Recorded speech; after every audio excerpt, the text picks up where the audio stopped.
Dive into this.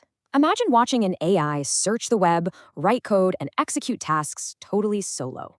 So, how on earth does it pull off these complex, multi-step tasks without us spoon-feeding it instructions? Well, meet AgenticAI. It's a dynamic system that actively plans, uses tools, watches what happens, and self-corrects. Normal AI just gives one answer. Agentic AI runs a continuous, tool-using loop to tackle messy, real-world problems. And this brilliantly illustrates the React loop. The agent thinks, takes an action, observes the result, and just repeats. Let's actually build something. Check out this autonomous podcast team from the research. It's a squad of specialized agents. They follow a sequential workflow, searching live feeds, filtering topics, scraping Markdown, and independently drafting scripts. Pretty cool, right?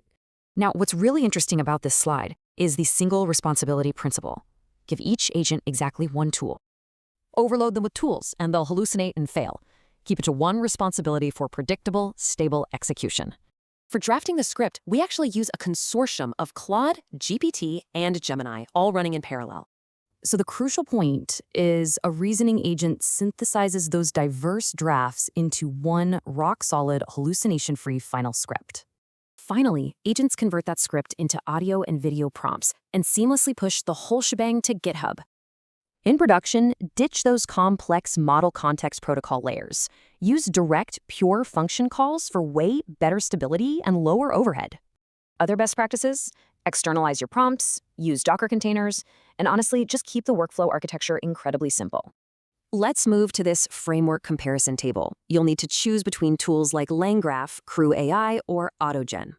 LangGraph is perfect for rigorous production systems. You get complex state management, explicit control, and really high debuggability. Alternatively, CrewAI is fantastic for rapidly shipping role-based, linear multi-agent prototypes in just days. It's highly abstracted and fast. Remember, full autonomy isn't always the goal. We need human-in-the-loop checkpoints to ensure safe, reliable automation. So now that you see how this all works, what production-ready, multi-agent system are you gonna build next?